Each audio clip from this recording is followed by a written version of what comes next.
Hi, I'm Martin Shkreli, and this is Chapter 6, Thermochemistry.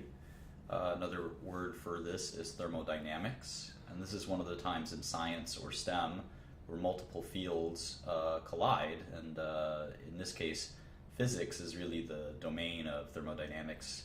But despite that, it certainly touches chemistry quite a bit, and we're going to have to do a bit of a crash course in physics and thermodynamics to better understand some of the reactions we're going to do later. And this actually ends up being very important in some reactions that we do in organic and medicinal chemistry.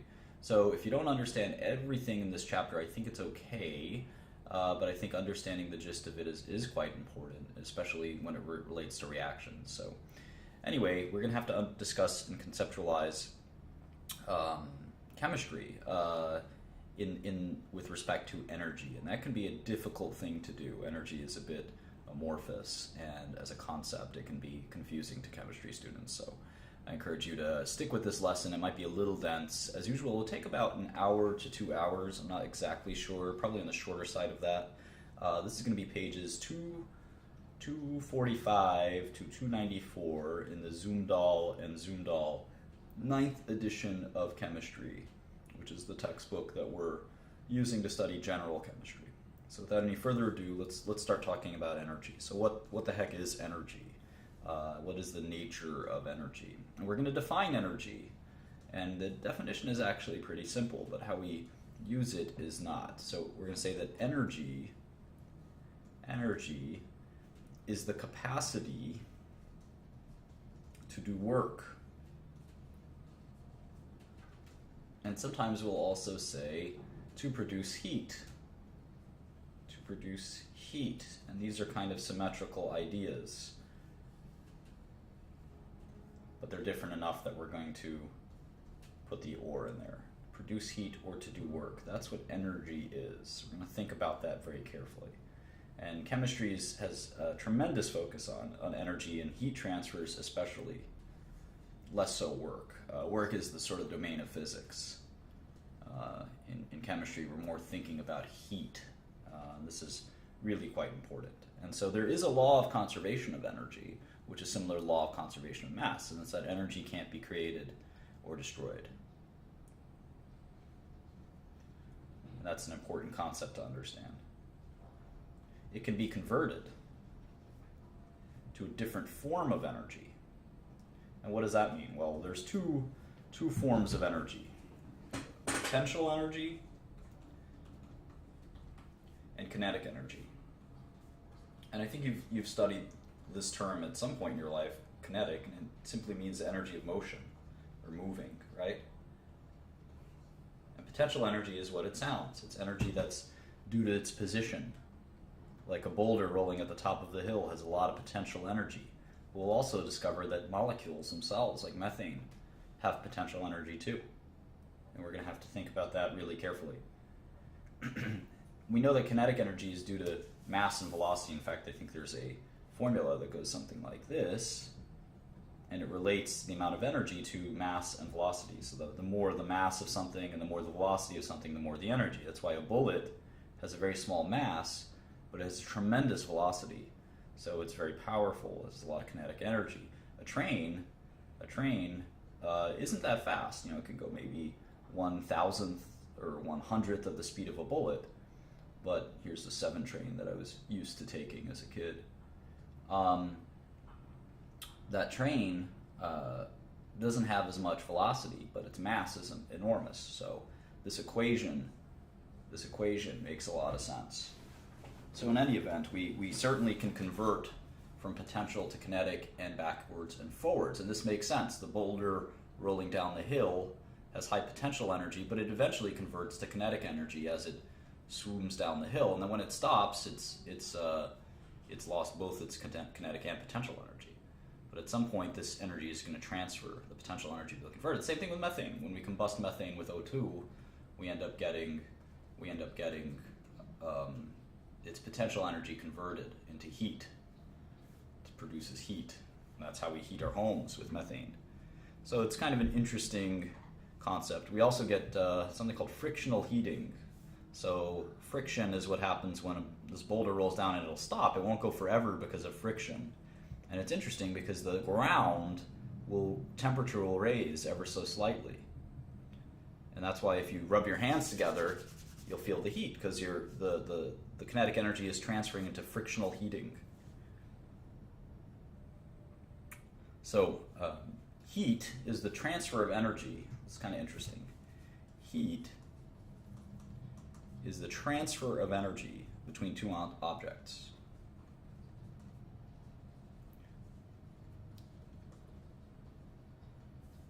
Due to a temperature difference. Kind of interesting. It's like equilibrium concept.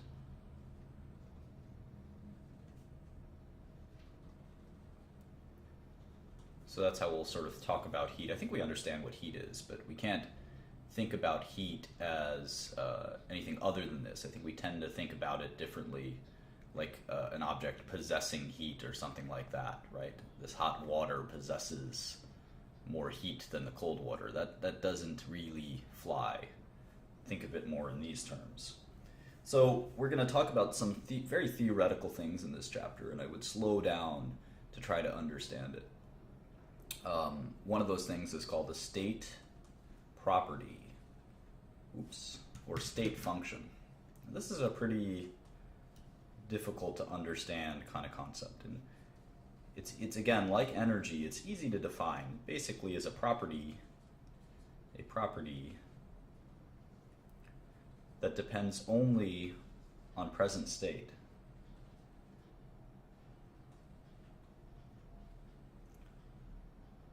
It's a property of a system that depends only on that system's present state. So I omitted kind of the reference to a system because I don't want to confuse you. But a property that depends only on a present state. A property of a system that depends only on the system's present state. So one property that's a state property is energy. And the idea is that it's pathway independent. So the pathway it takes to get from point A to point B, whether you go in a straight line or you go in a roundabout line, a state property is independent of pathway. And this is an important sort of concept. And this is all very theoretical, and we're not gonna have to bother too much about it. So energy is a state or state function or state property, but work and heat are not. Work and heat are not. Work and heat are more like this, and energy is sort of A and B, if that makes sense. So we're going to go through that in more detail. It's a bit cumbersome and a bit theoretical, but you'll sort of understand it as we go through this chapter. And if you don't fully understand it, watch it again, give it your best shot. And again, it's not going to be the most important thing we study in this course. Sort of like gases, this is not the most crucial thing if you're trying to study pharmaceuticals, especially in the end. But here we're going to start talking about things that are crucial. So on page 248, we're going to go through this. This is one of my favorite reactions. We're going to go through it quite a bit. This is methane gas. This is a combustion reaction. You can see it's oxygen here, so we're going to combust methane gas. And what we get is carbon dioxide, water, and energy, or heat. And this is how we heat homes. Many homes in America are heated through the combustion of this methane gas. It's a very good reaction in terms, and we'll see why exactly in a second. So we'll refer to reactions in two ways, the system and the surroundings. So surroundings is everything but the products and the reactants. The system is just the reactants and the products involved in the reaction. Surroundings is everything else, the universe. Even the reaction's container is part of its surroundings. Everything but the reactants and the products. And this is going to be an important distinction, system and surroundings. And this is fascinating because what we think about from the system's perspective is if it gives off heat, if it's going to be transferring because these are sort of collectively exhaustive, is I guess the word we use in logic. The reactants and products, we call RP, the entire set of things in the universe is RP and not RP. You're either in the reactants and products or you're in the surroundings, the system or the surroundings. There's nothing in the universe other than RP or not RP, if that makes sense. And so the point is, when you generate heat from the reaction, the heat transfers to the surroundings. And we call that an exothermic reaction. When heat flows from the system to the surroundings, we call that exothermic. When heat flows from the surroundings to the system, and that does happen, we call that endothermic. So if this confuses you, just think, where's the heat coming from? Is the heat coming from the surroundings and going inside the system? And the system's temperature and heat is going up?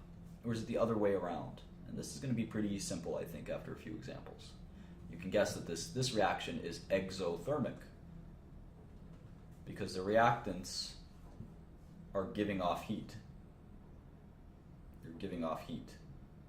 If it required heat, and we'll look at this reaction, we'll take nitrogen gas and oxygen gas, and then if you'll need heat to convert this to NO. So nitric oxide, the formation of nitric oxide requires heat. This is an endothermic reaction because we're putting heat in. We're putting heat into the system, right? Heat into the system from the surroundings. So think that through. And remember that there's a law of conservation of energy. It always has to be constant in terms of energy. Now, the fascinating thing to me that I think you're going to really like is that if you take methane, let's just do this reaction one more time, and it's going to give off heat. You basically have potential energy in this methane. This carbon dioxide has less potential energy. It has less potential energy than methane. The methane breaks, its bonds break. The methane bonds, here they are. These bonds break to give off heat. When these bonds are broken, heat is given off. These bonds, the carbon dioxide, these are just there's much less heat in these bonds. So in essence, this is lower potential energy than methane. So you can think of a molecule having potential energy. That's pretty cool. So one of the things that we learned is that law of conservation of energy. And I think one of the things that's important to understand is the first law. You might have heard of these laws of thermodynamics. The first law of thermodynamics is that energy in the universe is constant. Energy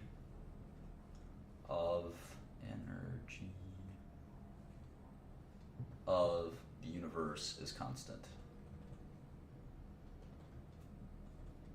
And that's quite important. All right, so now we're going to get into more theoretical weeds. And again, if I lose you, try to rewind. I'm going to go slowly. Even though this isn't a lot of material, it's going to be dense material. So we're going to give it a shot to try to understand it as best as possible. And so we're going to call a variable E. And this is important that you remember this. This is going to be called E. And it's the internal energy of a system. Internal energy, E. And please don't lose sight of this, because we're going to learn a lot of terms that are going to be a little foreign to you. It's easy to understand what methane is. It's a gas. But when we talk about conceptual things like energy and internal energy and work and pressure and volume, you might get lost because you can't sort of refer to them in real life as a tangible identity. So this is all theory, and theory is sometimes hard to master, so stick with it if you can. So the internal energy of a system, we're going to define that as the sum. Sometimes we write sum as sigma, but we can just write the sum of the kinetic and potential energies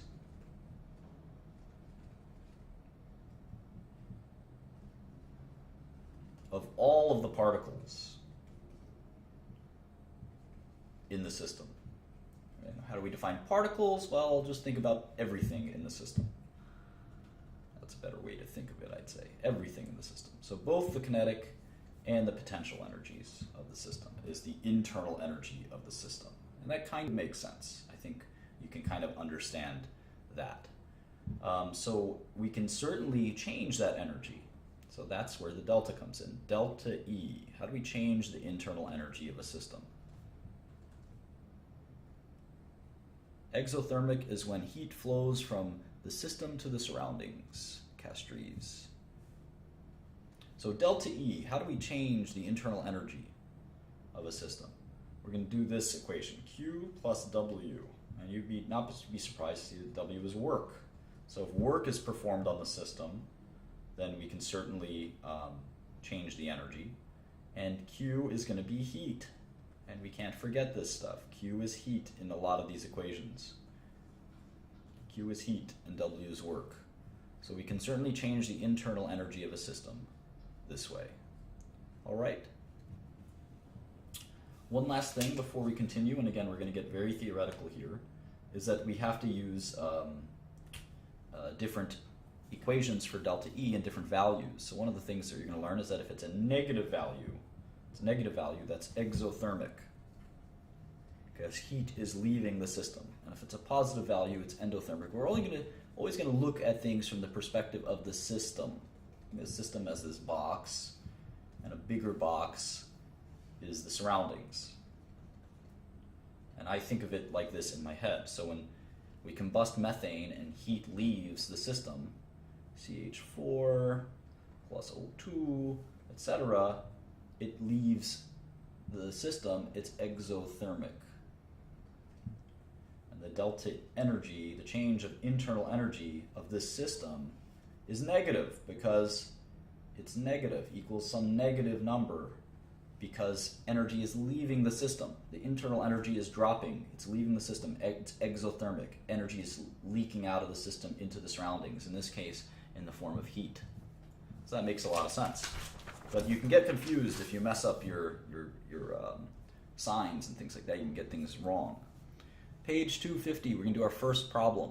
And again, this is simple from a math perspective, but like most problems in life, it's actually difficult from a thinking and theory perspective. And hopefully it's not too difficult. I don't think it will be. So anyway, the question is, calculate the delta E for a system that undergoing an exothermic process. It makes it clear that this is an exothermic process. Oh, no, I misread it. It's an endothermic process. That's fine. Endothermic process. So we have to calculate the delta E for an endothermic process in which 15.6 kilojoules of heat flows and 1.4 kilojoules of work is done on the system. All right. So how do we do this? Well, we did our equation delta E equals Q plus W, right? We know that. And this is an endothermic process. Endothermic process. And we know that an endothermic process is going to have a heat increasing in the system, because heat is going inside the system. So the delta E is the heat, where we have 15.6 kilojoules, right? And then we've got 1.4 kilojoules of work. So the delta E is pretty simple. It should be 17.0. The system's gained energy. And it's very easy to do something like this and have a negative number. You just have to be very careful.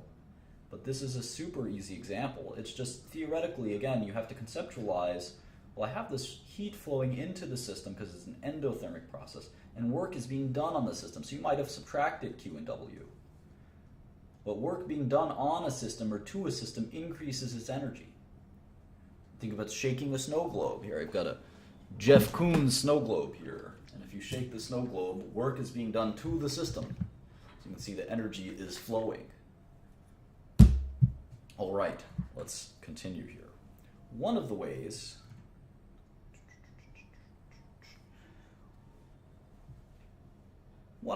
that work is done with chemistry quite often is when a gas expands or compresses. So in an engine, a good example is an automobile engine where you have a piston. Here's a piston. It's like a, much about cars, but basically I know how this works. It's the piston, here's the piston before, and here's sort of the piston after. Did my best drawing. Sorry, I'm not the greatest artist. I'm not Saul Khan. All right, and the piston compresses the air. The piston kind of forces it down. And then here, the piston is relaxed. It kind of presses up and down to compress air. So there's air in here. There's air in here, there's sort of gas. And by compressing it, you get this energy. And this is force. You get combustion. And this is how the car moves. This is a pretty incredible invention. So anyway, we get this sort of complicated thing where pressure is force over area, right? And this is sort of a compressed area. That's how the piston works, right? Delta H, you have all these equations you can do to express this. So in any event, one of the ways we can say is that delta H is the distance. So we can say that work is force times distance, or work is, in this case, is force times delta H. And in what is force? Well, force is pressure, right? Pressure times area. So you can say that work, the new Rihanna song, is pressure times area times delta H.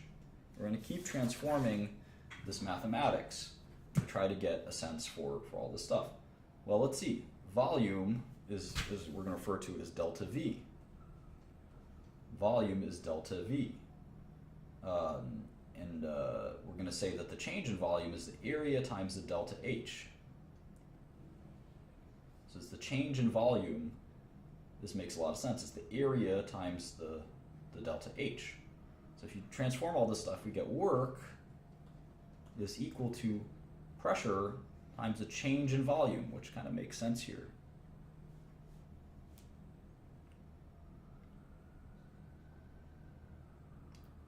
So the sign is kind of interesting. So if you have the system expanding, the system is doing work on its surroundings. So the sign of the work should be negative. So work is equal to negative P delta V.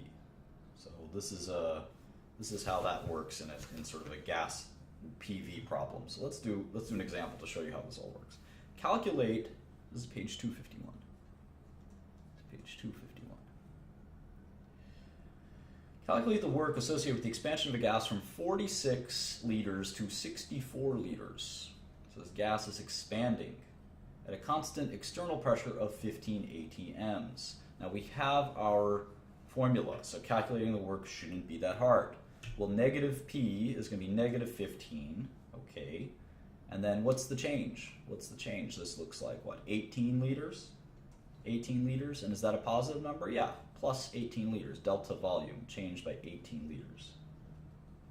All right, so the answer is pretty simple. The work is negative 270 liters per atmosphere,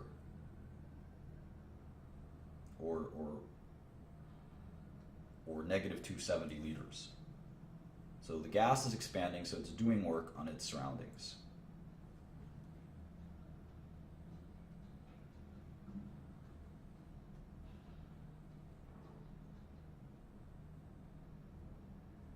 We'll do another one. Let's do another one.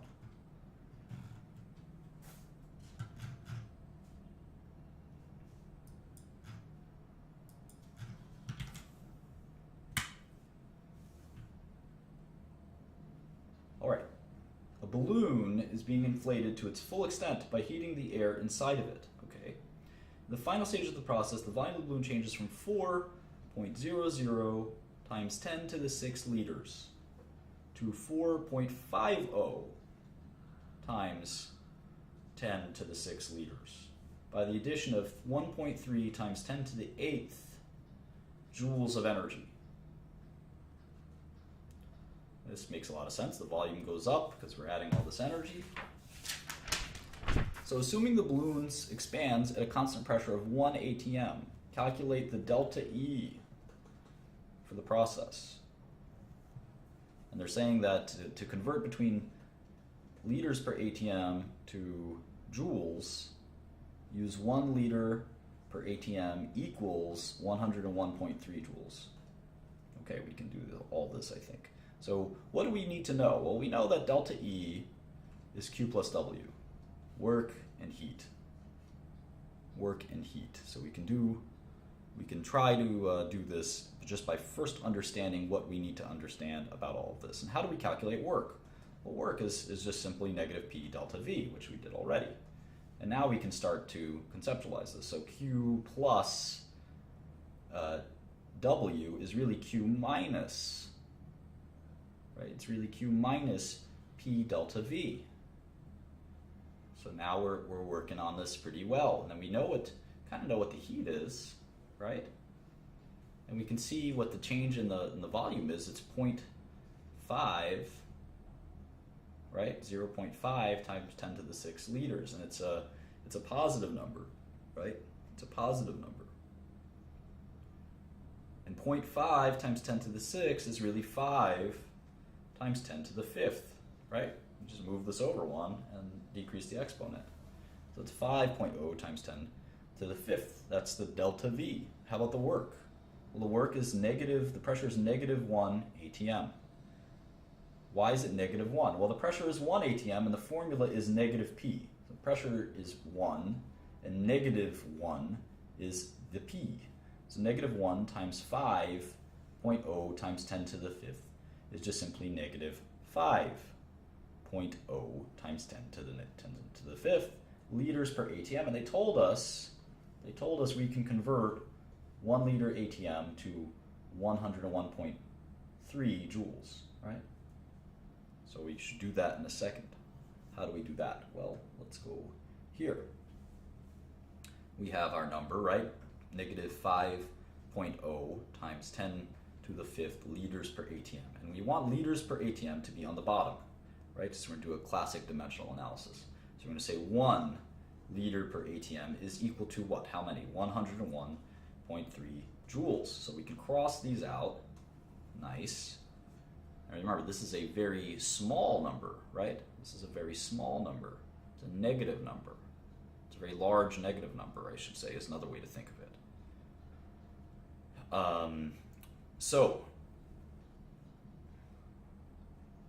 So everything divided by 1 is just going to be the numerator. And if we multiply these two things, we get negative 5.1 times 10 to the 7th joules.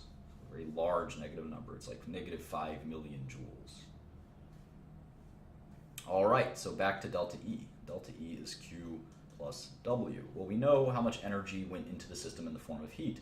That was 1.3 times 10 to the 8th joules. And then we know how much work was done. It was minus 5.1 times 10 to the 7th joules. So if we just subtract these two things, right? We just subtract these two things, we're going to get a simple number. And let's see, if you do the math, I suppose you get something like 113.0 times 10 to the 7th minus 5.1 times 10 to the 7th is equal to 8 times 10 to the 7th joules, roughly, rounding off a little bit. So does this make sense? Is this the change in the system? The change in the energy of the system, the internal energy? Does it make sense? Well, a lot of energy went in heating the balloon, and a lot of work was done on the environment, the surroundings, because the balloon expanded. But definitely more energy went in through heating, so the delta E is positive number. Okay, so that was a fun problem, I think. Let's go to 6.2. On page 252, and this is where you might get a little bit lost, and I hope that you don't. I hope you stick through it and try to understand it, and I hope I do a good job of explaining it, but we're going to talk about something called enthalpy. Enthalpy. Don't forget this word, and don't confuse it with another word that we're going to look at called entropy. Entropy. Enthalpy. Take your time to understand that spelling if you haven't used that word extensively before. So enthalpy is a property. It's a way to describe energy. It's a property of a system, and we're going to refer to enthalpy as H.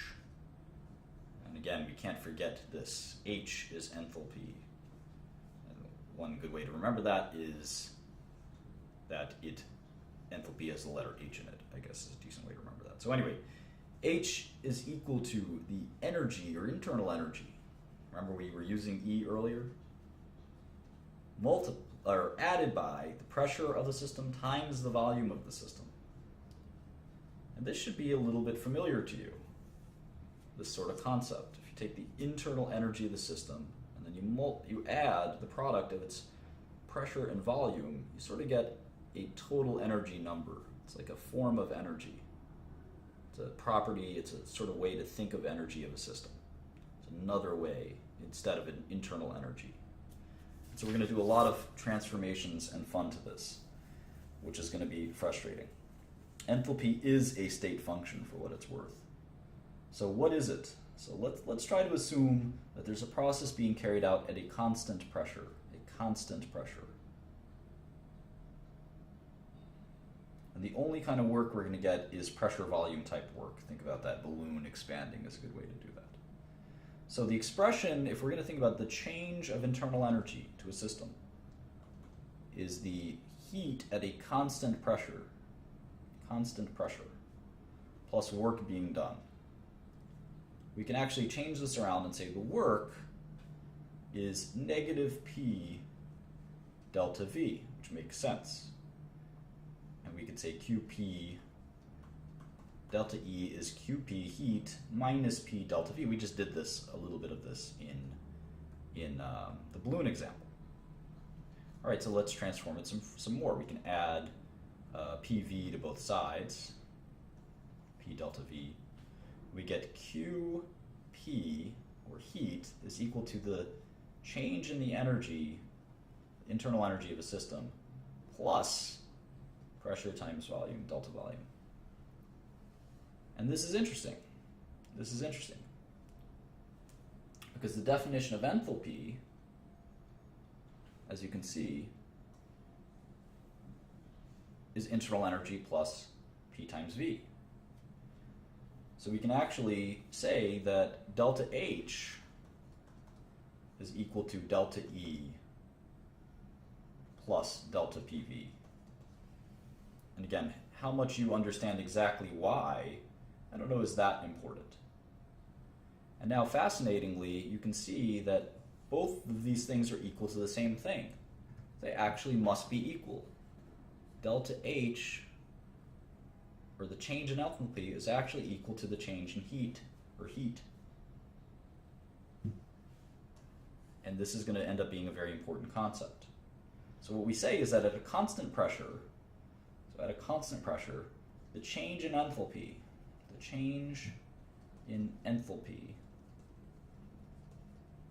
or delta H, is equal, of a system, is equal to the energy flow as heat. And just remember, this is assuming constant pressure. Why is this important? Especially to us as chemists, why is this important? It turns out that we're going to do a lot of reactions, and the delta H is going to be equal to the enthalpy of the products minus the enthalpy of the reactants. And this turns out to be extremely, extremely important in a lot of chemistry. And so we went through all these thermodynamics kind of gymnastics to sort of get to this point. And we kind of thought about this with methane, right? I mean, if methane's products, the enthalpy is larger than the enthalpy of the reactants, right, it'll be a positive number. If it's the other way around, and the decrease in enthalpy is achieved by heat, you'll get an exothermic reaction. So let's sort of try to play with this and see what we can get. I'm still on 253 here. We have 1 mole of methane. 1 mole of methane, and we're going to burn it at a constant pressure, and we're going to get 890 kilojoules of energy. That's what we get. So what's the delta H when we burn 5.8 grams of methane? And this is a simple mole stoichiometry question, right? We know, well, 1 mole of methane is what? 12 plus 4 is 16. We have 4 hydrogens that are 1 each. We got 1 carbon that's 12 each, so it's about 16. And so 16 grams per mole, so we have less than that, right? We have 5.8 grams of methane. 5.8 grams of methane. We can put 16 grams is equal to 1 mole. And so if we cross out grams of methane, we get 5.8 over 16, which is what? 0.36. This is how many moles we've got. 0.36 moles of methane. And so we know that when we burn it, we get an exothermic reaction, negative 890 kilojoules per 1 mole of methane being burned. We can cross out 1 mole of methane. We multiply 0.36 by negative 890 kilojoules, and we get negative 320 kilojoules. And so the delta H is equal to the heat flow. And change in enthalpy is equal to the energy flow as heat. So delta H, you don't have to do anything to calculate products or reactants, just know that it's negative 320 kilojoules. That was the heat flow of the reaction. The system lost 320 kilojoules because we burned, right? We burned the methane, and heat left the system.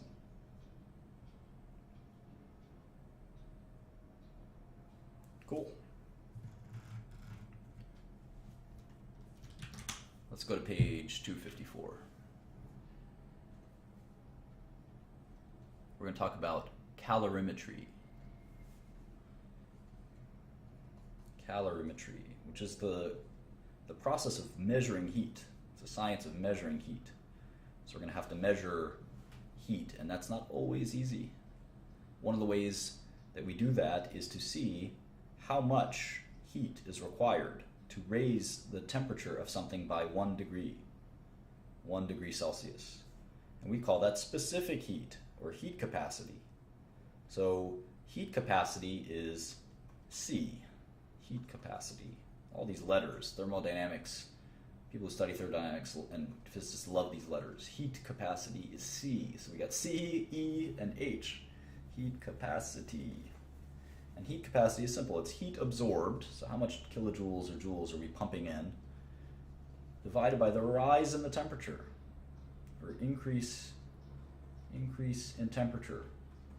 And what's amazing is that some substances don't require much heat to increase their temperature, and some do. That's why we have this formula. And let's look at a few. Let's look at water as a liquid. Let's look at water as a solid. We can see that there's a difference. The specific heat capacity we're referred to specific heat capacity in terms of 1 gram. That's how much it takes to increase the 1 gram of a substance by 1 degree Celsius. So in the case of water as liquid, it's 4.18 joules per degree Celsius per gram. And in the case of water as a solid, it's 2.03. So you can see that it's harder, it takes more energy to increase the temperature of water as a liquid than as a solid, like an ice cube. It takes twice as much energy. Isn't that interesting? How about something like aluminum?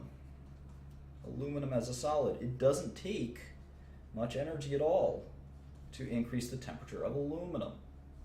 And we'll study why maybe a little bit later. So if we study this on a per mole basis instead of a gram basis, we'll call that the molar heat capacity. The molar heat capacity. And I'm not going to go into too much details into how we use calorimeters and do calorimetry, but let's do some examples. I'm on page 255.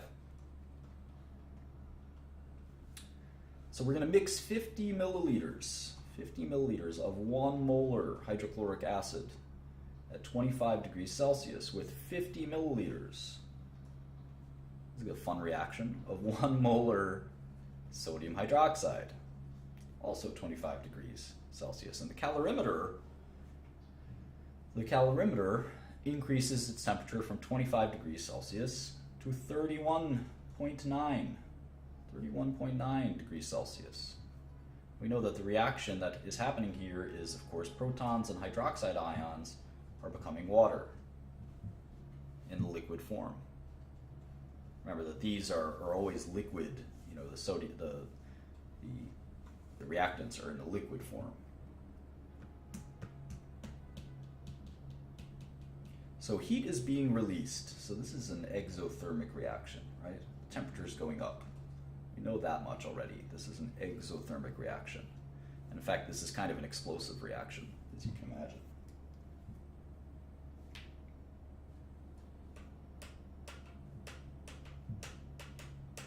So we know that the specific heat of water is 4.18 joules per degree of Celsius per gram. We know that. So we can start to calculate the energy released by the reaction, right? So we can say that the specific heat capacity multiplied by the mass of the solution multiplied by the change in the temperature could be the energy as heat released by this reaction, SMT. So the T is 6.9 degrees. We can calculate that, right? 6 delta T, 6.9 degrees, okay? 6.9 degrees Celsius. All right, the mass of the solution is 100 milliliters, and then we know that the density is 1 gram per milliliter. So this is what, 100 milliliters, so it's 100 grams. That makes sense. That makes sense. 100 grams.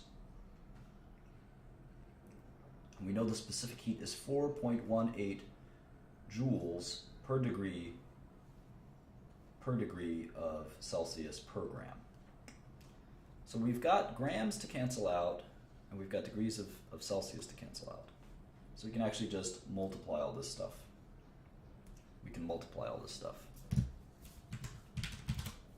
6.9 times 100 times 4.18 is 2884.2, or 2.9 times 10 to the third joules. This is how many joules are being released in this reaction. So we use the specific heat to get that answer, and I think that's pretty neat. So if we use twice as much, if we used 100 mils of each, how much heat would be released? This is interesting. It's actually twice as much, because heat of reaction is an extensive property. Extensive property. We're learning this term for the first time. And it depends on how much, right? Whereas an intensive property doesn't depend on it. Like the temperature, or the color. A blue thing is blue whether you have a lot of it or not a lot of it. Density. The density of water is always the same whether you have an ocean or one drop of water. But an extensive property depends on how much. A good example is mass. Mass. So let's look at the preceding experiment. We had 50 milliliters of water, right? Or 50 milliliters of hydrochloric acid. Of course, we got to convert that. We got to convert that to liters. That's easy to do. 1 liter is 1,000 milliliters. And then we're going to realize that those 50 liters, we had a mole of hydrogen per liter. Per liter. So we actually, a mole of hydrogen ions in that hydrochloric acid. So we actually had 5.0 times 10 to the negative second moles of protons. And this is interesting, what they're doing here. So we know that 2.9 times 10 to the third joules were released, right? And it's interesting, they were released when this many protons were in the reaction. 10 to the negative second moles of hydrogen ions. So we actually can see that it was 5.8 times 10 to the fourth joules per mole of proton.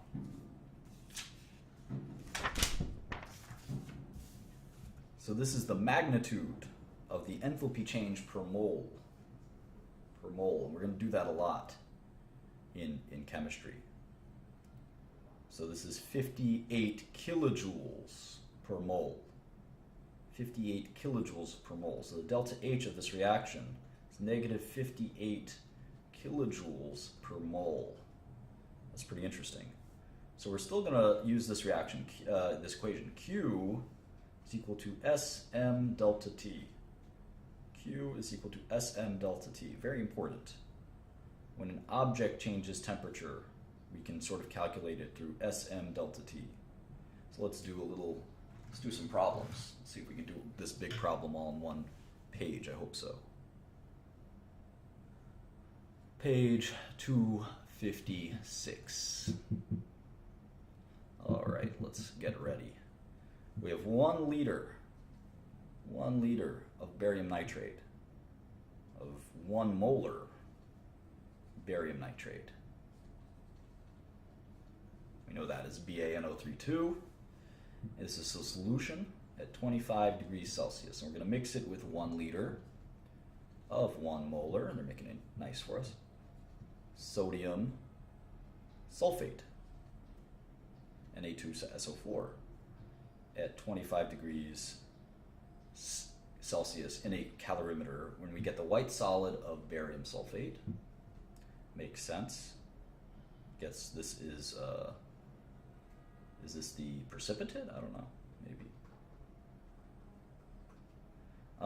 And the temperature of the mixture increases to 28.1 degrees Celsius. So automatically in your head you say, okay, delta T is going to be 3.1 degrees Celsius, right? Okay. Assuming that the calorimeter absorbs no heat, the specific heat capacity of the solution is 4.18 joules per degree Celsius per gram. The density at the end is 1.0 grams per milliliter. What is the enthalpy change per mole? What is the enthalpy change per mole? All right, so we want the enthalpy change per mole of barium sulfate formed. This is going to be a lot of fun. So, how are we going to do all of this? Well, let's see. Barium is going to be the ion, right, in water. And then sulfate is going to be the anion, and they'll form this BaSO4. Right, so we have to calculate the delta H. And the delta H will be the Sm delta T, so it's going to be Sm 3.1 degrees Celsius, right? And we know the mass is, what, 2 liters, right? So what's the mass? If it's 1 gram per milliliter, right? 1 gram per milliliter. Let's do that easily. 2 liters, and if we have to calculate that into milliliters, because we know that the density is here, 1 gram per milliliter, so we have to calculate it and then calculate it back, I guess. 1,000 milliliters is 1 liter, so we cross out liters. So it's 2,000 milliliters, and that makes intuitive sense. 2 liters is 2,000 milliliters. And 1 gram is 1 milliliter, so we can cross out milliliters. So we see that it's 2,000 grams. 2,000 grams, or 2.0 times 10 to the third grams. So we actually have got mass now too. So it's S, which is specific heat, times 2.0 times 10 to the third grams times 3.1 degrees Celsius. So what's the specific heat? Well, we know what that is. That's just 4.18 joules. So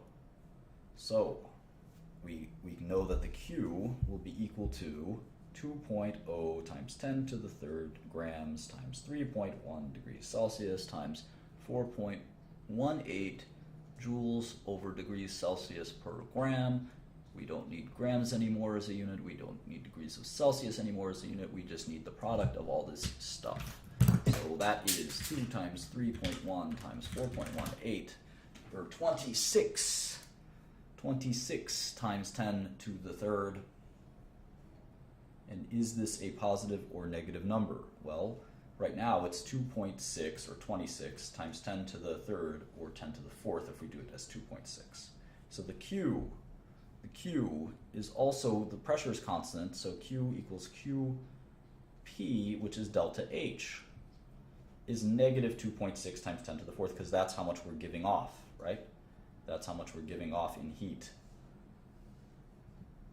That's because the heat is increasing, right? The heat went from 25 to 28.1. Cool.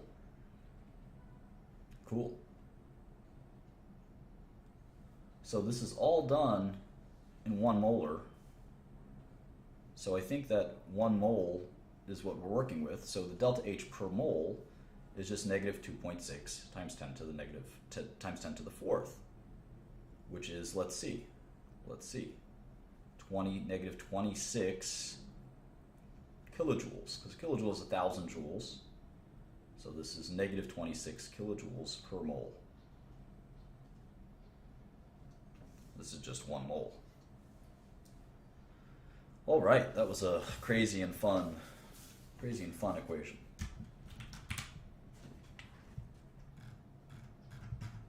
I know that we need to do more of the same. I don't think so. Let's skip ahead. Let's skip ahead to Hess's law. Hess's law, 6.3. Hess's law.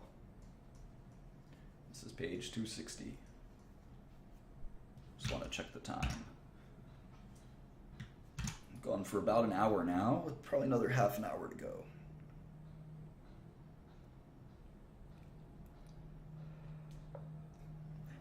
Well, Hess's law is the concept that a reaction can take place in one step or a series of steps, and it doesn't really matter. The enthalpy will be the same in the end. And that's because of the state function.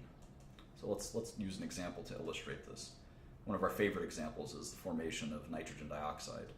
So we take nitrogen gas, we take 2 molecules of oxygen gas, and we get 2 molecules of nitrogen dioxide.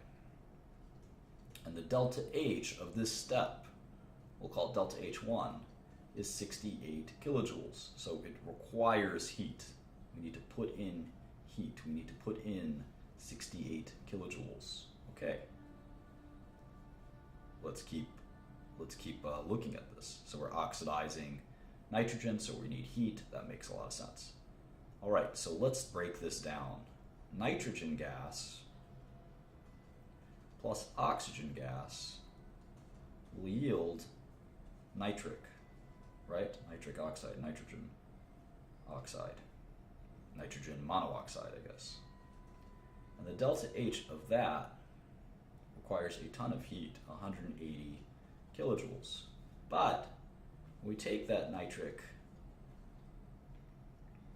and we combust it, this is pretty interesting. To get to nitrogen dioxide, the delta H of that, the third step, is actually very exothermic. It releases a ton of energy. So the net reaction, which is actually just this guy, delta H2 plus delta H3 is going to be equal to 68 kilojoules. And this sort of makes sense from a conservation of energy perspective, but we like to call it Hess's law. Hess's law. So these enthalpy changes are going to be pretty important. And so they give another example, which isn't surprising. And in fact, it kind of shows that you can reverse all of this. If you reversed all of this, it would be negative 68 kilojoules. So if you took nitrogen dioxide and you decomposed it back into its original form, so it would be the other way reaction. And that makes a lot of sense. So let's continue. Let's continue to look at this. We're on page 262. Page 262. And there's 2 kinds of carbon. We've got graphite, which is soft, black, slippery. It's in pencils.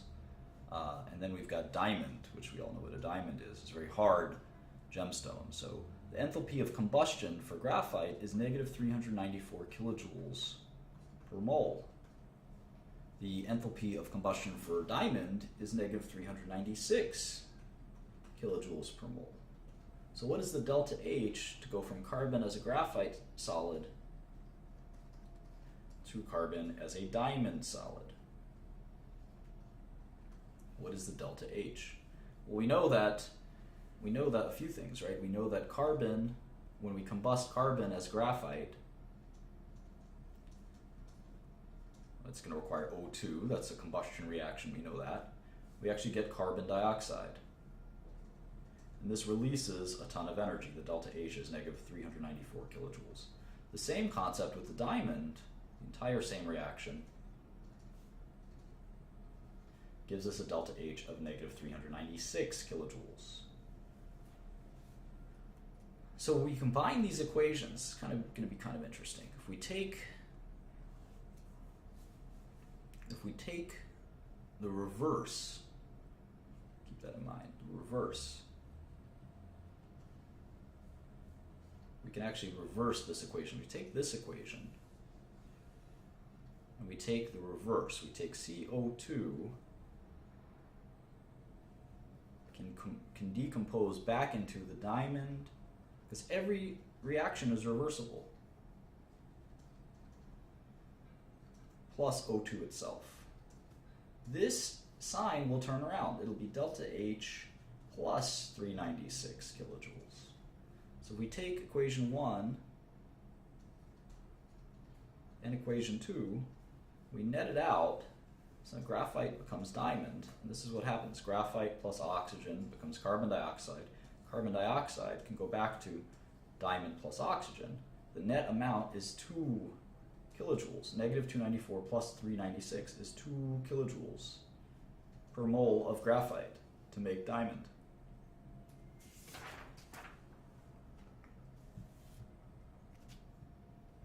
And of course it's endothermic because we have to pump a bunch of energy in. There's this inordinately complicated example on page 263 to 264 involving diborane, and I would encourage you to work your way through it. It probably isn't going to get you too much to see me work my way through it. I don't know that that's a best use of our time, but it's similar to this, except it's way more complex and it requires a lot of patience and ability to go through it. So it's 2 boron plus 3 hydrogen gas gives this compound called diborane, B2H6. And you can go through that if you'd like. It's a very detailed equation and reaction, and I think you'll enjoy it doing it. You'll be very satisfied after you do it, but I think watching me futz around with it isn't going to really get you too far. So I would just encourage you to do that equation yourself. All right, 6.4, or if you need more examples, just Google Hess's law. Google Hess's law, and you'll be able to get some understanding of it. So, standard enthalpies of formation. This will be the last thing we discuss in this chapter. And we're going to skip 6.5 and 6.6, because they're really physics and other social science type of things. I'll describe them in brief before we skip them, of course. From page 264, 265. Enthalpies of formation. So we actually get a standard enthalpy of formation. We don't need to constantly measure them. We can look them up. A standard enthalpy of formation. And anytime we use that word standard, it means something. And in this case, it's delta H, degree, and then F. So what this means is the formation of 1 mole of a compound from its elements in their standard states. So they're all standard temperatures, for instance, 1 atmosphere and 25 degrees Celsius, etc. So delta H degrees F is our standard that we're going to use, and there's a bunch of these. So one example, and again, it's from their standards elements. So nitrogen gas, these are elementals, right? Nitrogen, oxygen, naturally occurring, right? Naturally occurring gas. We're breathing this in as we speak. Becomes nitrogen dioxide, and this is the standard enthalpy of formation is 34 kilojoules. It takes 34 kilojoules per mole to make nitrogen dioxide from its basic elements. This is going to be an extremely useful tool. So here's a few standard enthalpies of formation. And you'll find these, I think, fascinating. Here's ammonia, the gas. The standard enthalpy of formation is negative 46 kilojoules per mole. So to make ammonia from nitrogen, hydrogen, it releases energy. How about another one? How about nitrogen dioxide? Well, we just did that one, I thought, right? And that's 34 kilojoules per mole. So you need to, this will what? Will this give off energy or take in energy? Well, it's positive, so it's giving off energy, whereas it takes energy to form ammonia. How about hydrogen? 2 hydrogens and an oxygen. I think we call that water as a liquid. it's negative 286. To take hydrogen and to take oxygen and to form water in a balanced equation, is that what's going to be, how would we balance that, 3 to 2? Or is that 2 to 1? 2 to 1. 2 to 1. There we go.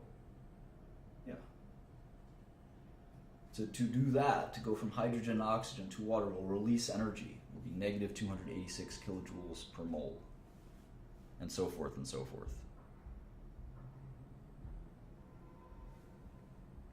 And so, interestingly, if we look at methane, CH4 comes carbon as a solid and 2 hydrogen gas. The delta H, I'm just looking for it here. There's an appendix that I'm not looking at. Well, the formation of methane from its elements is the standard enthalpy, right? And that, delta H, of course, is exothermic. It's negative 75 kilojoules per mole.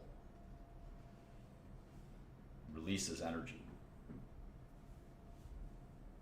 So the reverse reaction takes energy. It's 75 kilojoules. It's negative delta H, standard enthalpy. So keep that in mind as you think through sort of taking methane apart will require a bunch of energy. Putting it together takes in a lot of energy, or gives off a lot of energy, I guess is the way you can think of it. So 75 kilojoules per mole is a lot of energy. It's a lot of energy.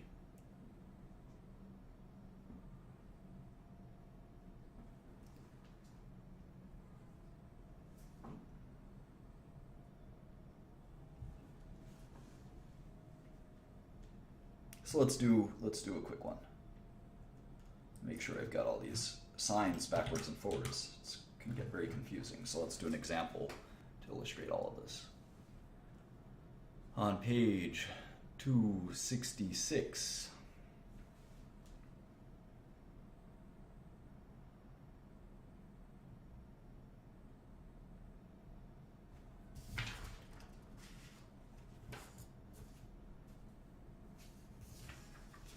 we're going to do the methane experiment very slowly.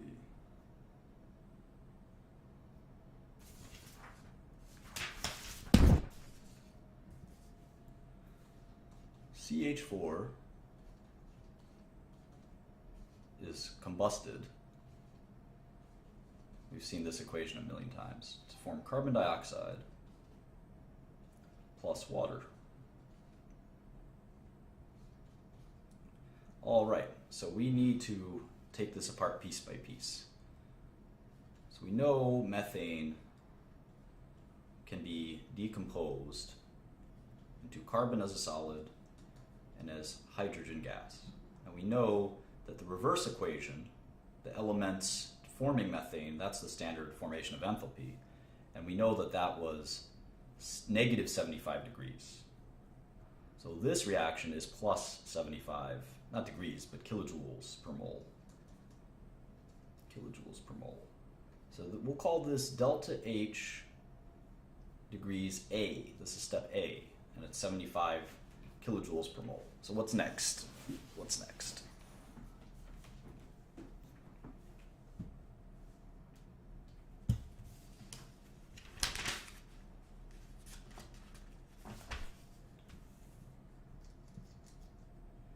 Oxygen,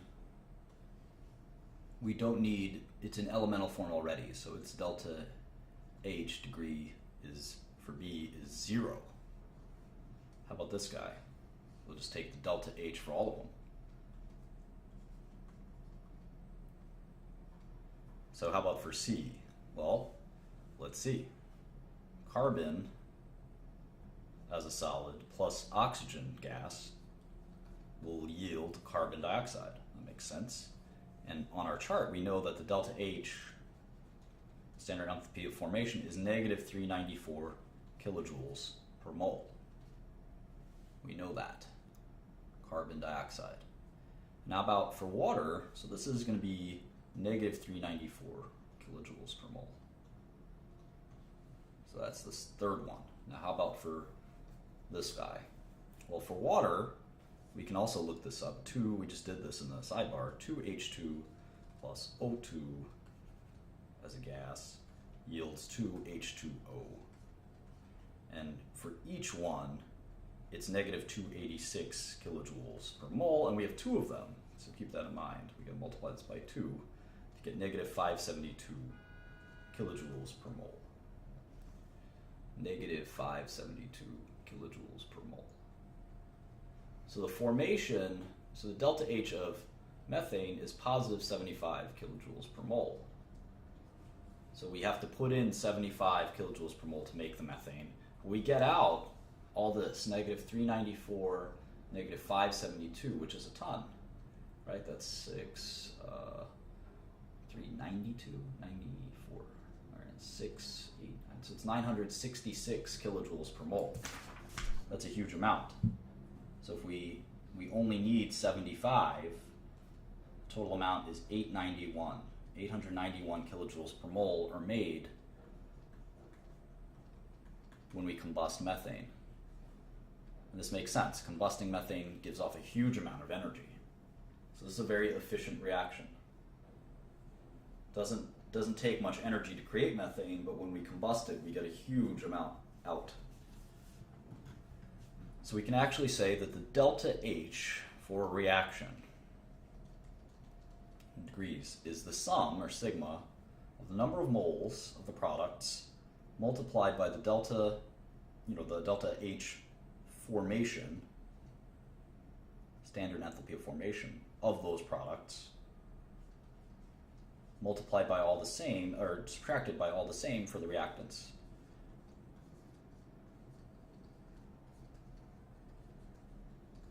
And this is what we just did, and this makes a ton of sense. We don't include elements because the elements don't require anything to be formed. So we can do a ton of these examples if we wanted, but I think this equation is just as good, and we don't have to sit there and calculate all of the how exactly reactions are exothermic or endothermic and exactly how much. We did that with methane. We did that here. And I don't think we need to do it over and over again with 100 different examples. I think this was simple enough. Right? This is 75 kilojoules per mole. This is 0. This is a negative number. This is a negative number. What were they? 500 and I think it was 572. And this one was negative 286. So if you added all of these up, you get the net negative number of 891 kilojoules, a nice exothermic reaction. And this is pretty cool because basically it says that the formation, delta H degree F, the standard enthalpy of formation, can tell you how the reaction, how exothermic and endothermic it's going to be. You don't have to predict it any other way other than just adding them up, which is pretty neat. So 6.5 and 6.6 talk about fossil fuels. Fossil fuels and alternative sources of energy. If you're going to get into the energy field, you can do that, and this is the cool thing about chemistry. You can get into energy, you can get into semiconductors, you can get into plastics and materials, all kinds of things. We're studying chemistry to do organic chemistry, which we will follow up with medicinal chemistry. We're interested in pharmaceuticals.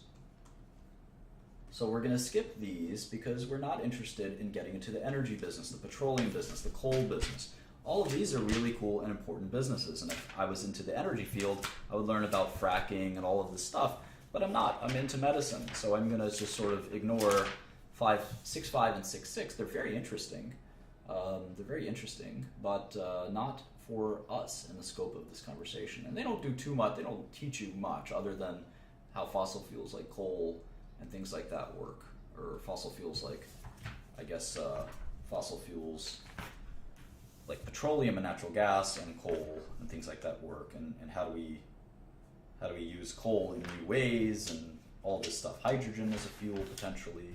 And they do some enthalpy, real-world examples of some of the standard formations of enthalpy. So anyway, this is a difficult chapter, obviously not the most fun, very theoretical, very far afield from what we normally will look at. Chapter 7 was worth the wait. We're going to talk about atomic structure and periodicity. Chapter 7 is going to be a lot of fun. Chapter 8, we're going to talk about bonding, and then we can kind of go from there into chapter 9, which is more bonding, covalent bonding.